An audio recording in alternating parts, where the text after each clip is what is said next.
मुख्तसर सीरत तैबा। 570 ईस्वी में मक्का मुकर्रमा में कुरैश के मुअज़्ज़ज़ ख़ानदान बनो हाशिम में पैदा हुए। आपके वालिद हज़रत अब्दुल्लाह बिन अब्दाल मतलब आपकी विलादत से पहले ही वफ़ात पा चुके थे। आपकी वालिदा मोहतरमा हज़रत आमना बिन्त वहब भी आपके 6 साल की उम्र में इंतकाल फरमा गईं, जिसके बाद आपकी परवरिश पहले आपके दादा हज़रत अब्दाल मतलब ने की और उनके इंतकाल के बाद आपके चचा हज़रत अबू तालिब ने आपकी कफ़ालत की। नौजवानी के दूर से ही आप सल्लल्लाहु अलैहि वसल्लम की जिंदगी में सदाकत, दियानत और अमानतदारी नुमायां थी। आपको सादिक और अमीन के अलकाब से पुकारा जाता था। जब आप सल्लल्लाहु अलैहि वसल्लम 40 साल के हुए तो आपको अल्लाह ताला की तरफ से नबुवत अता की गई।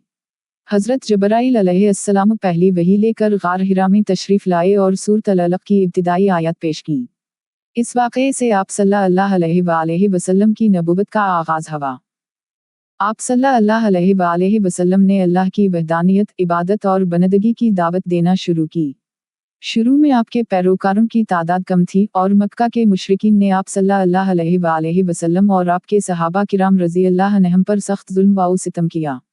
615 ईस्वी में कुछ सहाबा किराम रज़ियल्लाहु अन्हुम को हबशा हिजरत करने का हुक्म दिया गया ताकि वो जुल्म व सितम से महफूज रह सकें। 622 ईस्वी में अल्लाह के हुक्म से आप सल्लल्लाहु अलैहि वसल्लम और आपके सहाबा किराम रज़ियल्लाहु अन्हुम मक्का से मदीना मुनव्वरा हिजरत कर गए। ये वाक़या इस्लामी तारीख़ में हिजरत कहलाता है और इस्लामी कैलेंडर की बुनियाद है।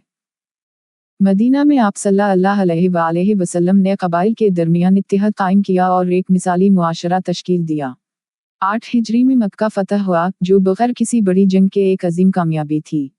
आप सल्लल्लाहु अलैहि वसल्लम ने मक्का के लोगों के साथ अफ़ू व दरगुज़र का मुज़ाहरा किया और इन्हें इस्लाम की तरफ बुलाया।